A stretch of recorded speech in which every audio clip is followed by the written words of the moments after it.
우리가 요한복음을 계속 이어가면서 강의를 했는데요. 이 코로나 기간 동안에 제가 또 큰일을 겪고 다시 왔으니까 이 몇 번 동안 우리 코로나를 어떻게 겪으면 가장 은혜롭고 우리에게 유익함이 있을까를 중심으로 성경 말씀을 전한 다음에 요한복음 18장으로 돌아가겠습니다.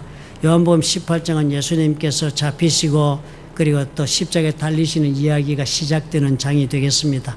그래서 18장은 몇 번의 코로나 연관되는 말씀을 나눈 다음에 그 다음에 돌아가도록 그렇게 할 테니까 기억하고 여러분 따라와 주시면 되겠습니다.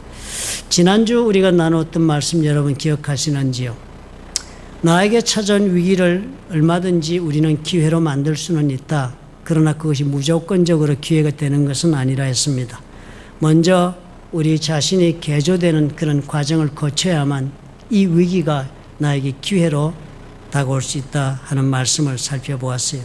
하나님께서 이 위기의 기간 동안에 나를 전혀 다른 사람으로 변모하게 하기 위해서 나의 영혼을 내 스스로가 하나님 말씀에 따라 기경하기를 원하신다.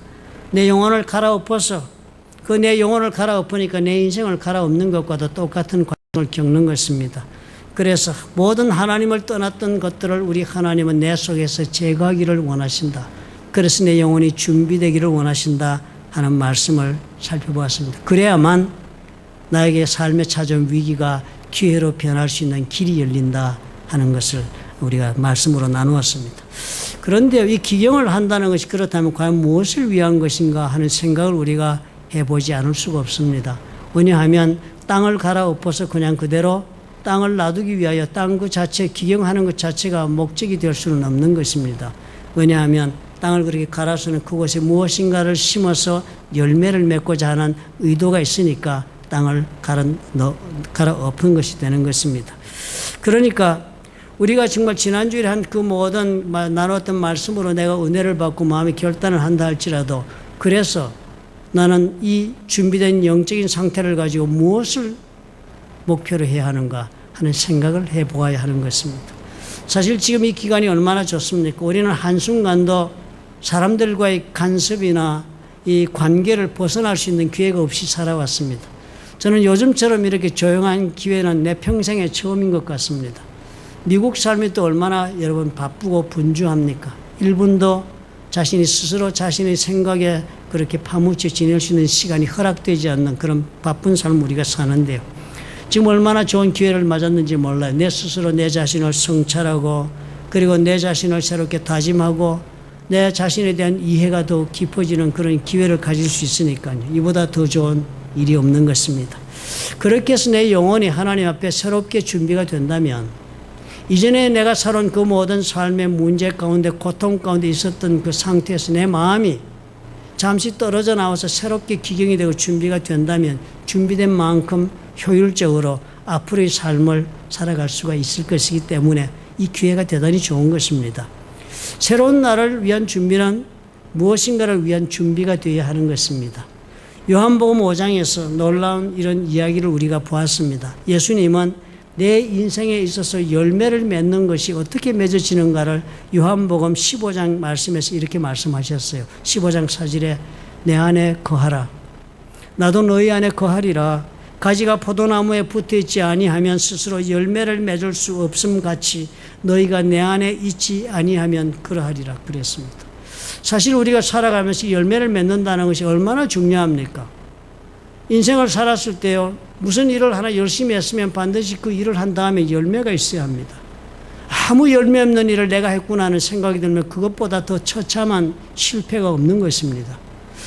우리가 참으로 자식을 키우고 그렇게 살고 나서 그 자식을 키운 그 삶에 무슨 열매가 있어야지, 그죠?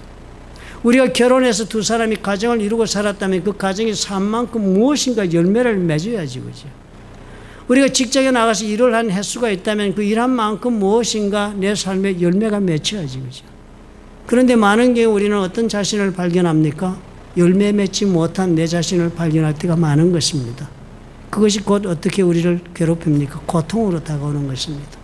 내가 이때까지 살아온 인생이 과연 무엇이었던가? 정말 열매 없는 인생을 내가 살았구나라고 내가 판단하게 된다면 그것보다 더 큰 그런 고문도 없는 것입니다. 우리는 마치 포도나무의 줄기와 같다. 줄기에 붙어 있지 않으면 그 나무가 나무에 그 줄기가 붙어 있지 않으면은 그 가지가 붙어 있지 않으면 열매를 맺을 수 없다. 우리는 결코 인생이 독립적으로 이루어지지 못한다라고 성경이 단언적으로 우리에게 알려줍니다.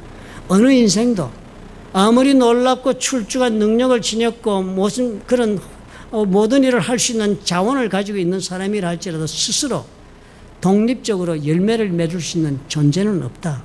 인간은 본질적으로 태생적으로 우리는 창조된 존재이기 때문에 반드시 창조주에게 의존하여서 살아야만 하고 그랬을 때에만이 우리에게 열매를 맺힌다라고 성경이 알려주는 것입니다. 그러니까 결국 무엇이 가장 중요한 우리의 과제로 우리에게 다가옵니까? 우리에게 열매를 맺겨주는 창조주와 나와의 관계가 제일 중요한 것입니다. 그 가지가 포도나무에 줄기에 어떻게 붙었냐에 따라서 제대로 붙어 있는 것에 따라서 그 관계가 제대로 설정되는 따라서 열매가 맺히는 것이니까요. 열매를 맺어도 많이 맺고 적게 맺고 문제까지 결정이 되는 것이니까요. 그렇다면 우리 삶이라는 것도 우리 창조주와 나와의 관계가 어떻게 맺어져 있는가에 따라서 내 인생의 열매가 맺히게 된다라고 요한복음에서 우리에게 가르쳐주고 있는 것입니다. 그래서 이 포도나무의 비유를 제자들에게 들려주신 것이에요. 예수께서 그렇게 말씀하시는 거예요. 이 관계가 얼마나 중요한지 너희들이 아느냐는 거예요. 네가 지금 하나님과 어떤 관계를 맺고 살고 있느냐가 너희 인생의 모든 열매를 맺는 것을 결정한다. 네 영혼을 개조하고 너를 다시 바꾸고 영혼을 기경하고 삶을 뒤집어 엎었다 할지라도 그것으로 네 인생이 해결되는 것이 아니다. 그렇게 준비된 영혼을 가지고 하나님과 어떻게 해요? 관계를 제대로 맺고 살아야만 네 인생에 인생다운 열매가 맺힌다는 거예요. 그러니까 이 삶의 모습이 이렇게 결정되는 것이 분명하니까 어떻게 해요?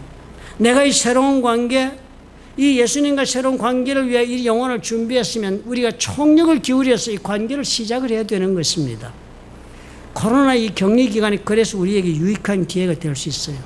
우리의 관심이 분리되지 않으니까요, 이제는요. 정말 하나님 말씀에 관심이 있고 정말 하나님을 신뢰하고 신앙으로 내 인생을 한번 살아보겠다고 생각하는 사람이라면 이보다 더 좋은 절호의 기회가 없는 것입니다. 온 우리 관심과 우리의 모든 신경이 다 어떻게 해요? 신앙에 초점을 맞출 수 있으니까요. 하버드 대학에서 제가 테드라는 프로그램 여러분 보신 적이 있는지 모르겠습니다. 영어로 된 프로그램이 한국말로는 없습니다. 영어로 TED, 테드 프로그램 여러분 치시면 유익한 강의가 많습니다. 짧은 시간 동안에 15분인가요? 20분 동안에 하는데요. 그 강의를 듣는 중에 제가 한 사람의 강의를 들어서 하버드 대학 교수가 하는 강의를 들었습니다. 하버드에서 이 교수님이 직접 한 프로그램을 연구하는 연구 프로젝트를 진행을 했는데 그것이 다른 것이 아니라 75년 동안 계속되어 오는 프로그램을 인수받아서 계속 이어가는 역할을 했습니다. 75년 전에 하버드대에서요 720명을 대상을 뽑았습니다. 그런데 그 당시에는 굉장히 젊은 사람, 어린 사람들을 뽑았기에 75년 전이니까요. 그래가지고 720명을 대상을 결정해가지고 그 사람들의 그 한 달에 2번씩 규칙적으로 만나면서 그 사람들이 무엇을 생각하고 어떻게 사는지를 면밀하게 관찰하며 기록하면서 75년을 이어왔답니다. 그렇게 관찰하면서 오니까 그 가운데 사람들이 많이 이제 나이가 들어가면서 다른 인생길로 나눠지기 시작하는데 그 가운데는 뭐 사업으로 성공한 사람도 있고 그 가운데 미국 대통령도 한 사람 나왔고 뭐 학자 교수도 나왔지만 알코올 중독자 인생을 패배하여 그냥 인생을 망치고 산 이런 사람들도 나왔다는 것입니다.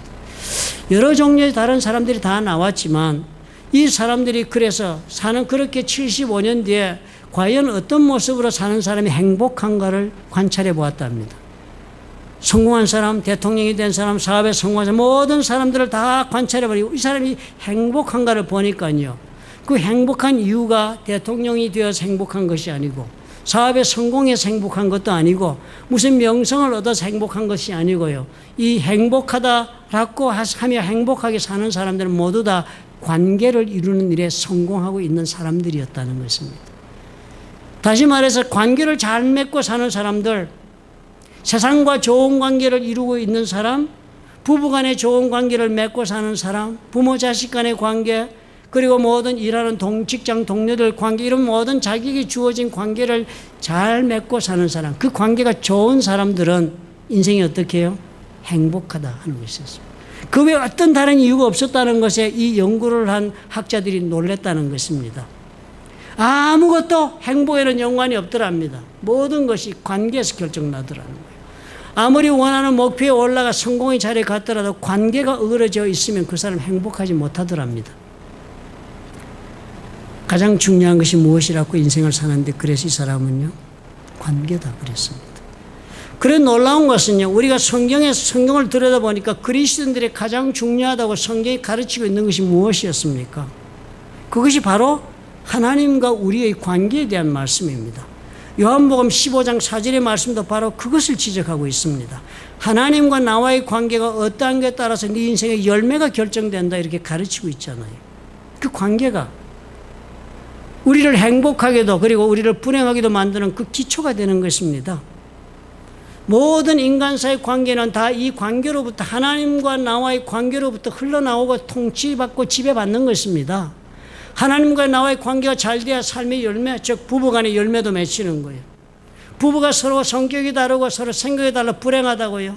글쎄요, 그럴 수도 있겠습니다. 그러나 그 이전에 더 큰 근본적인 문제는요, 하나님과 나와의 관계가 제대로 정립되어 있지 않은 채로 우리가 부부 생활을 수십 년간 이어왔으니까 삶의 열매가 없는 것입니다. 자식들도 그렇고 사업도 모든 것이 그런 것이 우리 인생이었어요. 우리 모든 인간사의 모든 관계는 다 하나님과 내가 맺고 있는 관계의 하부상입니다. 이것이 잘못되어 있으면 아무리 좋은 관계를 맺어도 다 부패하고 타락하고 말 것입니다. 우리가 이것을 알아야 해요. 우리가 그전에 살펴본 모세의 이야기는 어땠습니까? 엘리야는 어땠고, 그리고 그 이스라엘 사람들은 어땠습니까? 그 긴 시간 동안 저들이 격려의 세월을 보내면서 저들에게 하나님이 새롭게 일구어 내신 것이 무엇이었습니까?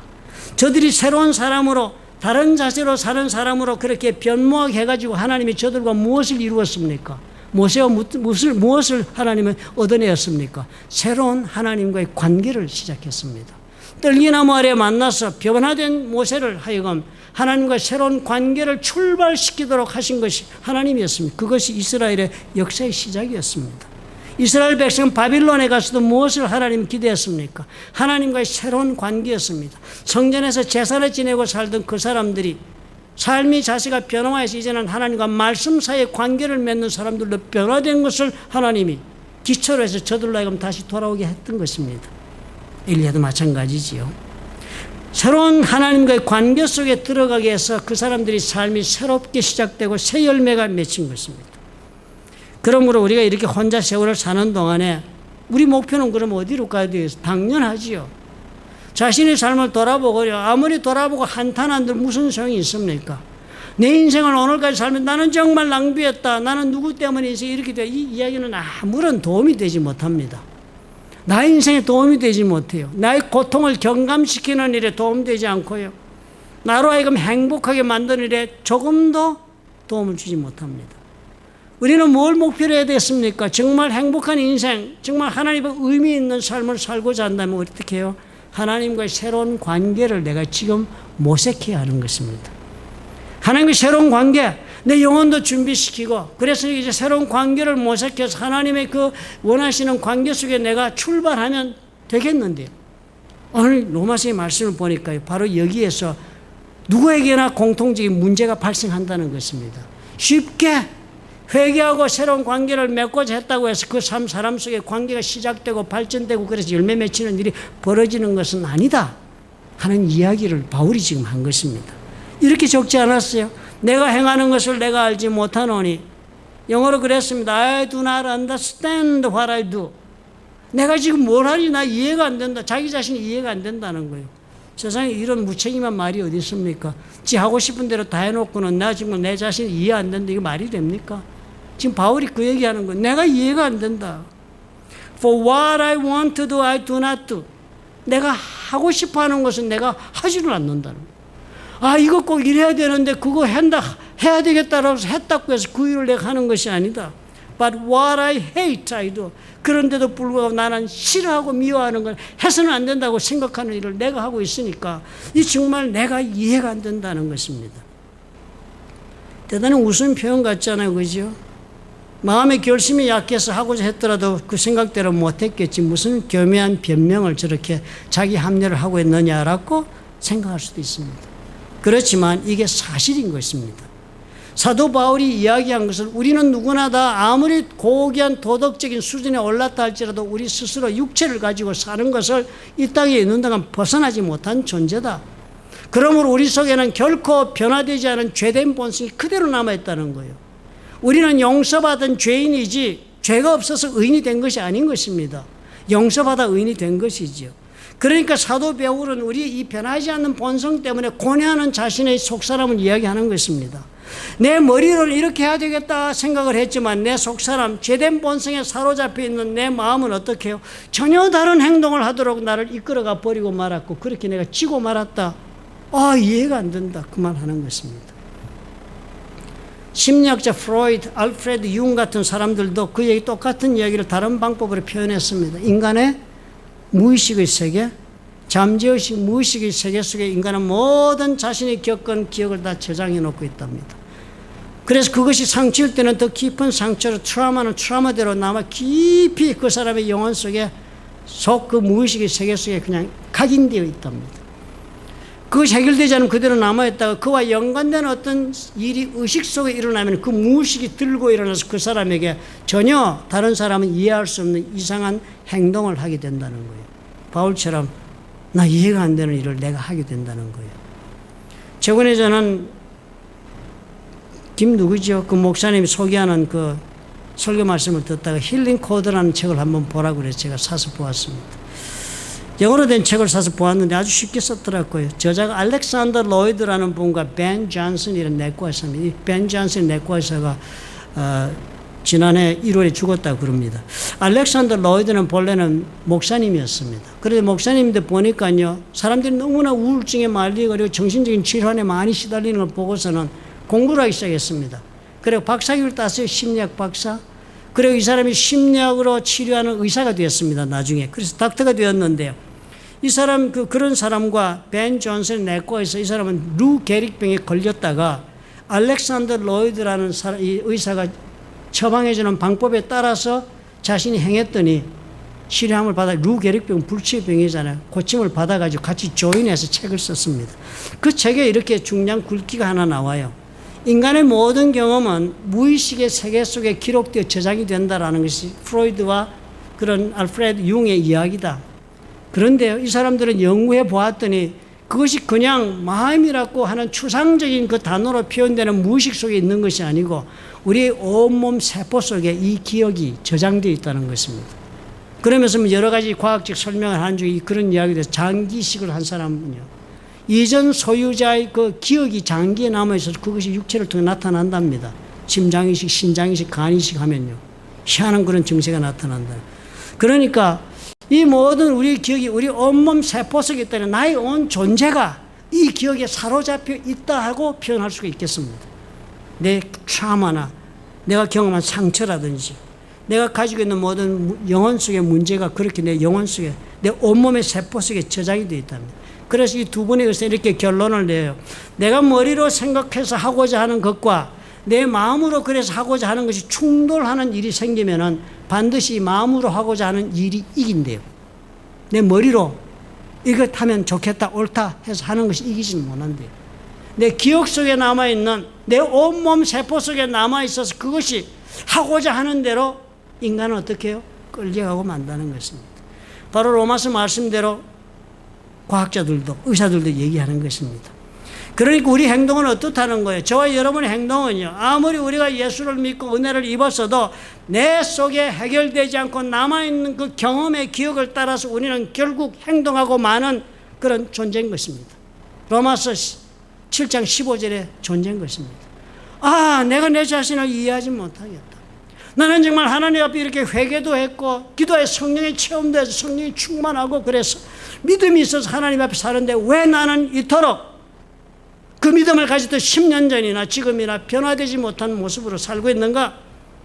여전히 나는 예전에 미워했던 거 지금도 미워하고 있고 여전히 내가 행하던 그 버릇대로 지금 계속 행하고 있는 까닭이 무엇일까? 나는 왜 이렇게 하나님 앞에 은혜를 입고 구원을 받았는데도 변화되지 못하는가? 왜 성숙하지 못하는가? 왜 성령의 열매를 맺지 못하는가 하는 그런 갈등이 당연히 우리에게 다가오는 것입니다. 왜? 우리는 그렇게 만들어진 존재이기 때문입니다. 우리가 이것을 이해해요. 하나님과 새로운 관계를 맺으면 다 해결되는데요. 그 맺는 것이 쉬운 일이 아닌 것입니다. 그 위험, 그 관계를 맺는 일이 잘못되면 중단되거나 훼손될 그런 위험이 우리 속에 들어있는 것입니다. 바울이 고민한 대로예요. 나의 기억 속에 남아있는 옛 기억들이 마음속에서부터 일어나 적극적으로 나의 행동을 회방하며 나옵니다. 그러니까 싸움은 언제나 내가 지고 말아요. 원하는 관계를 이루는 그래서 언제나 어떻게 무너지고 마는 것입니다. 이게 뭐냐? 왜 이러냐 하는 거예요. 이 내 기억 속에 자리 잡고 있는 것이 어떤 모습으로 나타나서 나를 이토록 실패케 만들고 있는가? 마땅히 성공할 모든 요건을 가졌음에도 불구하고 나는 왜 실패하고 있는가? 그게 무엇이겠습니까? 첫째가요, 나에 대한 자화상입니다. 나에 대한 자화상, self image. 내가 나를 어떻게 보고 있는가 하는 문제예요. 대개의 경우는 내가 나를 보는 데서 열이면 열다 예외가 없이 모든 사람들의 자존감은 대단히 위기에 처해 있습니다. 낮은 자존감 때문에 고뇌하고 사는 사람들이 대부분입니다. 자존감이라는 것이 무엇이? 나를 평가하는 것입니다. 내가 나의 가치를 평가하는데요. 그 가치를 평가할 때 내가 이때까지 무엇을 행하고 살아왔는지, 내가 무슨 일을 행할 수 있는 능력이 있는지, 뭐 이런 것들, 내가 정말 행하여 왔던 일에 쌓인 그 업적과 지금 내가 가지고 있는 능력과 그리고 내가 휘두를 수 있는 자원을 보고서 내 가치를 결정하는 것입니다. 우리가 하는 것이요. 그러니까 내 자존감은 어떻게 해요? 당연히 낮아지죠. 백전백승하며 인생을 살아온 사람이 어디 있습니까? 당연히 아무에게도 말하지 않는 깊은 열등의식은 저와 여러분의 속에 다 나누어 가지고 있는 것입니다. 그런데요, 나의 가치를 그렇게 봐서 낮은 자존감을 가지는 것은 우리가 하는 일입니다. 그러니까 낮은 자존감을 가지고 있으니까 무슨 관계를 제대로 맺을 수가 없습니다. 당장 여러분 부부관계를 한번 회고해 보십시오. 회고해 보십시오. 내 자존감이 무척 떨어져 있을 때는 상대방이 무엇을 하든 관계없이 관계가 제대로 설정되거나 진행되거나 발전되지 않습니다. 금방 상처를 입고 깨어집니다. 사람들과 관계도 그렇지요. 지극히 자신의 가치를 부인하고 나는 쓸모없는 인간이라고 생각하는 사람과 여러분 한번 대화하고 같이 무엇을 격려하려고 관계를 한번 맺으려고 해보십시오. 불가능합니다. 정상적인 관계를 맺을 수 없습니다. 이것이 우리에게 가장 큰 장애가 되는 것입니다. 왜냐하면 우리의 가치는 나의 능력과 나의 살아온 업적에 의해서 결정되는 것이 아니라는 것을 우리가 모르기 때문이죠. 우리가 하나님을 믿는 사람들, 하나님의 자녀들의 가치는 고유한 가치가 있는 것입니다. 나의 고유한 가치를 하나님은 보고 계시지만 우리는 보지 못하는 거예요. 그것 때문에 우리 자존심은 떨어지고 마는 것입니다. 하나님은 나를 어떻게 보십니까? 하나님은 우리에게 말씀하시지 않아요? 천지를 창조하시는 계획을 세우기 이전부터 하나님은 그 예지 능력으로 저와 여러분의 인생을 계획하고 계셨다고 그랬습니다. 세상에 천지 창조, 이 우주를 만들기 전에 저와 여러분은 하나님의 계획 속에 있었습니다. 그럼 이 우주 만물은 우리 다음이 오는 것이에요. 그 다음 에베소서에 기록한 것을 보면은 하나님께서 우리를 어떻게 해요? 마스터피스, 멋진 크래프트로 만들었다고 그랬습니다. 아름답게 만들었다. 하나님 보는 우리의 존재는요, 우리의 고유한 가치는요, 이 세상 사람들이 어떻게 보든지 간에 내가 어떻게 보든지 간에 귀하고 아름다운 가치가 이 속에 들어있다고 보는 것입니다. 그래서 하나님 사랑하신대요. 너무 귀하게 만들었어. 자신의 피조물이니까. 그래서 하나님이 아무것도 아깝지가 않대요. 우리가 그래서 인생을 살다가 스스로 잘못하여서 내가 대가를 지불해야 되고 내가 고통을 당해야 하니까 하나님이 얼른 막아 쓴 것입니다. 귀한 존재니까. 내가 지불하도록 할 수가 없는 거예요. 고통당하게 할 수가 없으니까. 그 아들을 대신 보내셔가지고 대신 모든 부담을 감당하게 하신 것입니다. 이게 하나님 우리를 보는 존재의 가치입니다. 나에게는 나는 아주 낮은 점수, 능력에 의해서 나를 평가하니까 자존감이 떨어지는데 하나님 나의 고유한 존재의 가치를 보는 것입니다. 하나님 만드신 하나님의 형상과 모양을 따라 만든 존재로서 하나님 나를 보시는 것입니다. 우리가 그러므로 정당한 평가를 우리가 받아들일 수 있어야죠. 하나님에 대한 믿음이 내가 정말 제대로 쓴 사람이라면 내 자신을 볼 때요, 나의 능력의 유무로 나의 인생을 살아온 그 업적으로 나를 평가하지 않을 것입니다. 그럼에도 불구하고 나는 하나님의 사랑 가운데 있는 존재인 것을 알고 대단한 자존감 속에서 내 인생을 가치 있게 생각하고 결코 인생을 함부로 던지지 않을 것입니다. 하나님이 고유한 가치를 본다는 사실을 주목해야 해요. 저와 여러분 그 어느 누구도 그러니까 누구를 무시할 수도 누구보다 열등할 수도 없는 존재들입니다. 우리는 하나님의 고유한 독특한 가치를 가지고 있습니다. 여러분 다이아몬드를 보십시오. 다이아몬드의 가치가 너무 단단한 데 있습니까? 그래서 그것을 가지고 아무 물건 유리도 깎고 뭐 세공하는 데 쓰는 그런 도구에 대해서 다이아몬드가 비쌉니까? 아니지요. 그렇게 쓰는 다이아몬드는 아주 쌉니다. 다이아몬드는 빛을 발하는 아름다운 그런 보석이기 때문에 그것 때문에 가치가 있어요. 그 고유의 가치를 엄청나게 비쌉니다. 하나님을 믿는 믿음이 주는 우리 자신의 가치를 발견하셔야 해요. 하나님이 나를 천지 창조 이전에 나를 이런 고유한 가치가 있는 존재로 만들었다는 것을 우리가 믿음으로 바라보고 그것을 받아들일 수 있는 사람만이 이 자존감의 늪에서 벗어날 수 있습니다. 이 처절한 열등의식 속에서 벗어날 수 있습니다. 이 하나님에 대한 믿음, 내 자존감의 근거가 된다는 사실 주목하셔야 해요. 이 믿음이 어떤 믿음이었습니까? 아브라함 한번 보십시오. 아브라함이 하나님 믿어 의에 이르렀다는 구절이 창세기 15장 1절부터 6절에 길게 나옵니다. 아브라함이 아들도 없고 아무것도 없어서 하나님을 만났다. 하나님 찾아왔더니 대뜸 불평했습니다. 아, 이건 뭐 아들 준다고 그랬더니 무슨 아들을 주셨습니까? 기다려도 기다려 안 주시니까 이 엘레셀이나 내 상속자 삼고 살게 됐습니다. 그랬더니 하나님이 아브라함을 끌고 나가서 저 하늘에 있는 무뼈를 보면서 말씀하시지 않았어요? 그걸 보시면서 하나님 말씀하신 거예요. 그를 이끌고 밖으로 나가 이르시되 하늘을 우러러 무뼈를 셀 수 있나 보라. 한번 보라 그런 거예요. 그리고 그런 말씀을 하시기를 네 자손이 이와 같으리라 그랬습니다. 그랬더니 아브라함이 여호와를 믿으니 여호와께서 이를 그의 의로 여기셨다 그랬습니다. 이 언어에 대단히 주목해 보셔야 해요. Abraham believed the Lord 그랬습니다. 아브라함이 여호와 하나님을 믿었다 그랬습니다. 아브라함이 여호와 하나님의 말씀을 믿었다가 아니고요. 아브라함이 하나님의 약속을 믿었다가 아니고요. 아브라함이 하나님을 믿었다는 거예요. 하나님 그분 자신을 그 자체를 믿은 거예요. 대단히 큰 차이가 있습니다. 그죠?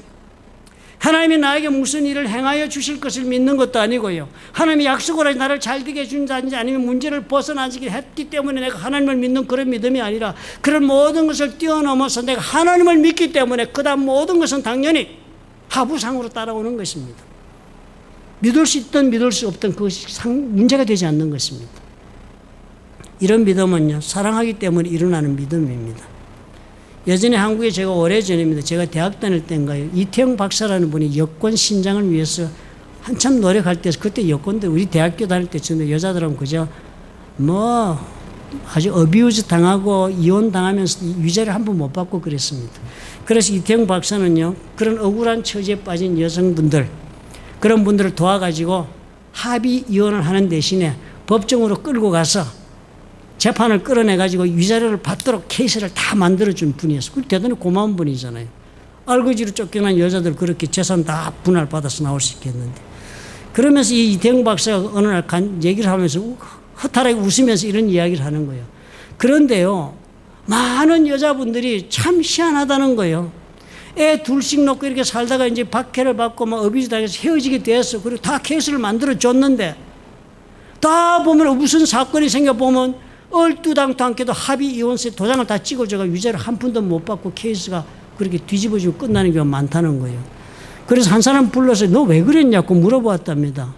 그래서 남편이 아이를 얻고 이제는 집에 있는데 집을 나간 남편이 찾아왔더랍니다. 그러면서 중국집에 가자고 얘기할 게 있다. 그래서 중국집 2층 가자 그래. 옛날에 중국집 2층은 밀회 장소입니다. 2층에 다다미방 이렇게 되어 있는데 가서 앉은 거예요. 그래서 이제 짜장면 시켜서 탕수육을 시켜서 둘이 먹다가 남편이 그러더래요. 여보 내가 당신을 사랑해. 알고 있어? 그러면서 뽀뽀를 해주더래요. 그러면서 이 합의 이혼서를 내면서 우리가 법원에 갈 것 없이 여기 합의 이혼서 도장 찍어줘. 그래서 찍어줬다는 거예요. 기가 막히다는 거예요. 그런데 이것이 한두 사람의 사건이 아니라는 것입니다. 왜 그랬을까요? 여전히 이 남자를 사랑하고 있으니까요. 그 남자를 사랑하는 때문에 무슨 말을 해도 다 수용이 되는 것입니다. 나에게 피해가 와도 수용이 되고 나에게 좋은 일 무엇이든지 수용이 되는 것입니다. 왜요? 사랑이 그 믿음의 근거가 되어 있으니까 다 해주는 것입니다. 이런 믿음을 회복해야 한다라고 하시는 것입니다. 그것이 저와 하나님과의 믿음이 되어야 해요. 새로운 하나님의 관계 여러분 다니엘과 사드락과 메삭과 아벳느고 아시죠? 이 다니엘의 세 친구들 사드락과 메삭과 아벳느고 어떻게 해요? 느부갓네살 신상에 절하지 않는다고 해서 잡혀서 끓는 용광로에 던져지게 되었습니다. 그렇지만 느부갓네살이 세 사람의 재주를 너무나 아까워해서 죽이기 싫었습니다. 그저 느부갓네살 신상에 절 한번 하면 용서해 주겠다고 몇 번 그렇게 권했습니다. 그래 듣지 않으니까 마지막으로 물었어요. 너희를 맹렬히 타는 풀무불 가운데 던져 넣을 것이다. 능히 너희를 내 손에서 건져낼 신이 누구이겠느냐. 너희들 신은 믿는 신이 있다 하면서 그러는데 그 신이 능히 어떻게 이것을 건져내겠느냐. 그랬더니 세 사람이 대답한 거 여러분 아시죠? 왕이여, 우리가 섬기는 하나님이 계시다면 우리를 맹렬히 타는 풀무불 가운데서 능히 건져내시겠고 왕의 손에서도 건져내시리이다. 그렇게 하지 아니하실지라도 왕이여, 우리가 왕의 신들을 섬기지도 아니하고 왕이 세우신 금신상에게 절하지도 아니할 줄을 아옵소서. 이 사람들이 가지고 있는 믿음이 어떤 믿음? 하나님 믿음이요. 하나님 무슨 능력 가운데 우리에게 베풀고 뭐 어째서 그 하나님 믿는 것이 아닙니다. 그저 하나님을 사랑하기 때문에 하나님이 나에게 요구하는 인생의 길이라면 어떤 길이라도 나는 갈 수 있다는 믿음을 가진 사람들이에요. 아브라함이 그랬잖아요. 그러니까 말년에 그 보석 같은 아들 이삭을 번제로 바치라고 그러니까 아브라함이 일고의 재고도 하지 않았습니다. 그냥 나선 거예요. 장작 아들에게 메우고 그러고 나선 거예요. 불을 들고. 성경 어디에도 아브라함이 이 문제를 놓고 권해했다거나 기도했다는 기록 없습니다. 그냥 일고도 제거하지 않고 한 번도 제거하지 않고 나갔습니다. 왜요? 하나님을 믿는 그 믿음이 사랑에 근거한 믿음이니까. 하나님 말씀하시면 다 할 수 있는 것입니다. 여러분, 우리가 하나님과의 관계 속에 이 믿음을 얻으셔야 해요. 그러면 우리의 자존감은 어떤 경우에도 상처받지 않을 것입니다. 우리는 어떤 궁지에 떨어졌다 우리는 어떻게 털고 일어서서 새로운 길을 시작할 수 있는 것입니다. 이 기간 동안에 하나님 앞에 이 믿음 우리 회복하도록 여러분 시간 쓰시기 바랍니다. 또 한 가지 문제가 있을 수 있습니다. 그것이 묵은 상처입니다. 나도 모르게 나의 기억의 창고 속에 내 마음이라고 대표되어 있는 그 곳에 각인되어 있는 온갖 경험의 그 기억들입니다. 이것이 치유받지 않으면 새로운 관계는 엉뚱하게 예기치 않게 돌발하는 어려운 행동으로 그렇게 무너지고 타격을 입게 될 것입니다. 여러분 상처 많은 사람과 한번 관계 맺으려고 노력해 본 적이 있습니까? 상처를 준 다음에 그 관계를 회복하려고 한번 다가가 보신 일 있습니까? 어렵습니다. 상처받은 사람은 그 손을 건드리면요 새끼를 빼앗긴 곰처럼 그렇게 사나워집니다. 관계를 맺을 수가 없어요. 상처가 그대로 남아있으면 그 마음속에 숨겨진 미움과 그 분노는 건드리기만 하면 활활 다시 불타오르는 그런 화산으로 드러나는 것입니다. 관계를 맺을 수가 없어요. 내 기억 속에 남아있는 트라우마, 이렇게 되면 나는 죽는다라는 그런 위기의식으로 가지고 있던 것, 이렇게 되면 나는 망한다, 이렇게 되면 나는 고통을 당한다는 기억이 남아있던 그것은 반드시 해결되지 않는 한 내 모든 생각을 넘어서 내 속에서 튀어나와 표출되는 까닭에 내가 관계를 제대로 맺을 수가 없습니다. 이 모든 걸 치유받으셔야 해요. 알렉산더 로이드 박사가 말한 그런 일이 매일 벌어지는 거예요. 내 생각은 제대로 하고 살려고 하는데 마음이 이겨버려서 일이 끝나는 것입니다. 예수님 보셔야 하십니다. 이런 분들. 예수님 우리를 사랑하기 때문에 자신의 모든 것을 다 비우시고 내려놓고 십자가에 올라가는 고통을 당했습니다. 엄청난 상처를 받았습니다. 말로 다 할 수 없는 상처를 예수님은 수도 없이 반복적으로 받았고 그리고 아주 극대화된 상처를 받고 인생의 끝을 냈습니다. 그렇지만 주님은 어떻게 해요? 전혀 상처받은 사람을 살지 않았습니다. 오히려 어떻게 해요? 그런 상처를 받았음에도 불구하고 오히려 더욱 예수 그리스도의 모습을 우리가 발견하지 않습니까? 주님은 어떻게 했습니까? 이 모든 상처를 극복 이긴 사람은 주님께서 비우시고 그리고 그 영혼을 사랑하는 그 사랑의 실천에서 주님은 그 이기는 힘을 얻으신 것입니다. 우리가 이 사랑을 배워야 해요. 이타적인 사랑입니다. 자기 애에 빠져서 사는 한 이 상처에서 벗어날 수 없어요. 내가 나를 사랑하는 것이 나의 삶의 가장 큰 힘이 되고 있는 사람이라면 벗어날 수 없어요. 아니라고 말씀하실 수 있겠죠. 그러나 지금도 나는 나의 모든 아픈 기억 속에서 그 상처를 딛고 일어서지 못하고 있다면 그것은 내가 나를 사랑하는 것이 전부이기 때문에 못 벗어나고 있는 것입니다. 이 묵은 상처요, 남을 사랑함으로, 사랑할 수 없는 사람을 내가 사랑하는 그 예수 그리스도의 사랑을 내가 배워 실천함으로 치유받을 수 있습니다. 우리 어머니들을 바라보십시오. 우리 어머니들은 우리를 사랑하기 때문에 내가 그토록 수많은 상처를 주었음에도 실망하지 아니하고 끝까지 우리를 사랑해내지 않습니까? 나는 네 자식 때문에 상처를 받아 괴롭다, 살 수 없다는 어머니는 한 분도 이 땅에 없습니다. 살인자가 되어 죽는 아들을 두고서도 그 상처 때문에 어머니 쓰러지지 않습니다. 우리가 이걸 배워야 해요. 내 마음을 비울 줄 아는 훈련이 있어야 합니다. 내 스스로를 사랑하는 것, 자기에 빠져서 나르시시즘적인 사랑으로 살면 되지 않아요. 내 자기에 빠져 있으니까 모든 것이 비판적이죠. 자기에 빠져 있으니까 모든 사람들이 다 잘못이 보이고 허점이 보이죠. 자기에 빠져 있으니까 온 세상이 나를 대적하는 것처럼 보여지죠. 예수님의 사랑을 배워야 치유가 됩니다. 이타적인 사랑, altruistic love. 나 말고 내 주위에 하나님이 주신 영혼들을 내가 예수님의 마음을 가지고 바라보는 일을 시작하면 일이 해결되는 것입니다. 이 모든 일은 간단하게 이루어지지 않을 일들이죠. 들어보니까. 하버드 그 교수가 이런 말을 했습니다. 사람들은 누구나 다 관계가 망가지면 그 관계를 해결하려고, 복구하려고 애를 쓴답니다. 그런데도 못한다. 왜? 퀵 픽스를 하려고 그런다는 거예요. 쉽게 관계를 교정하고 관계를 수정하고 바로 잡으려고 덤빈다는 거예요. 관계는 프로세스다. 긴 과정을 거쳐서야만 이 관계가 제로 회복될 수 있는데 급하게 한두 가지 노력으로 해결 보려고 한다. 그것이 해결되지 못하는 이유다 그랬습니다. 그러네요. 예수님이 사랑하는 것처럼 그 사랑을 우리가 배우지 않고서는, 어머니가 자녀를 사랑하는 그 사랑을 우리가 배우고 실천하지 않고서는 우리는 치유받지 못하겠네요. 우리는 관계를 회복할 수 없겠네요. 그랬어요. 그 말씀이 얼마나 좋은 말씀입니까? 여러분, 우리의 삶의 주님 손에 있음을 믿읍시다. 하나님이 계신 가운데 나는 그 가치가 고유한 가치를 하나님이 인정하는 가치가 있는 존재라는 거예요. 그리고 내 살아온 삶 가운데 생긴 모든 이 지울 수 없는 기억들을 주님의 손에 맡깁시다. 주의 성령께서 오셔서 이 고뇌의 현장에 주님께서 오셔서 이 문제를 풀어주옵소서. 기억을 치유해 주옵소서. 기억이 그대로 남아있더라도 그 기억이 아픔이 아니라 치유된 기억이 되도록 하나님의 도우심을 우리가 구해야 되겠습니다. 우리 그런 예수님의 사랑을 배우는 실천을 시작하십시다. 이 코로나 기간 동안 우리 그거 한번 해봅시다. 아무도 만나지 않으니까 내 영혼과 내가 씨름할 수 있는 절호의 기회가 왔습니다. 그래서 하나님과 새로운 관계를 출발할 수 있다면 우리 놀라운 인생을 다시 한번 살 수 있을 것입니다. 믿으시면 아멘 하시기 바랍니다. 우리 기도합시다. 말씀을 생각하며 여러분 묵상으로 기도하십시다.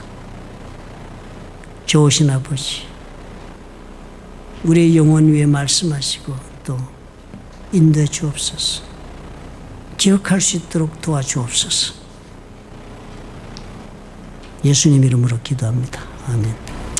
우리 찬양 드립시다.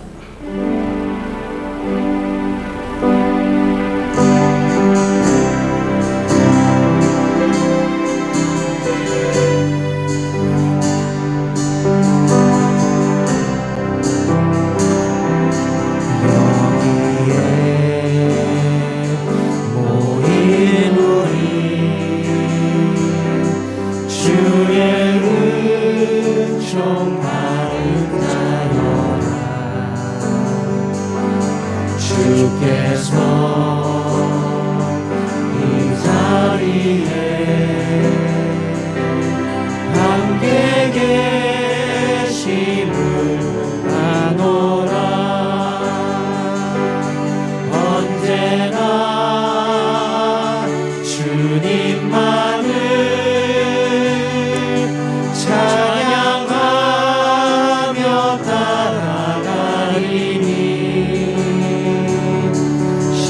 두려움 당할 때도 함께 계시는 믿노라. 이 믿음 더욱 굳세라. 주가 지켜주신다.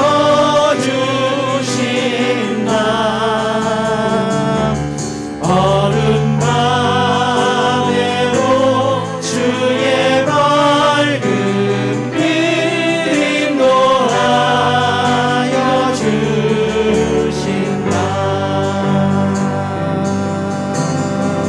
주님이 뜻하신 일, 주님이 뜻하신 일 헤아리기 어렵더라도 주님을 드러내서 내가 있음을 안노라. 사랑의 말씀들이 나를 더욱 새롭게 하니 나를 더욱 새롭게 하니 때로는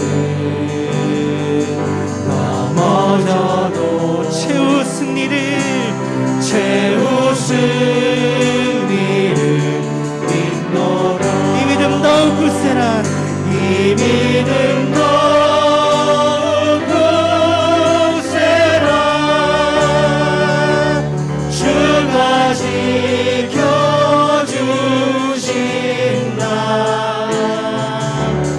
어두운 밤에도 주의 밝은 빛 인도하여 우리 같이 한 번 더 이 믿음 더욱 굳세라.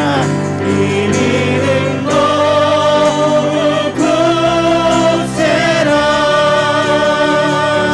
주가 지켜주신다.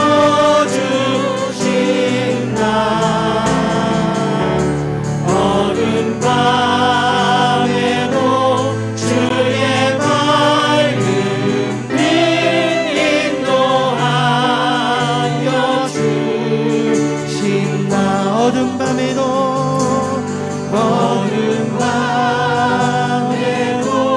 주의 밝은 빛 인도하여 주신다.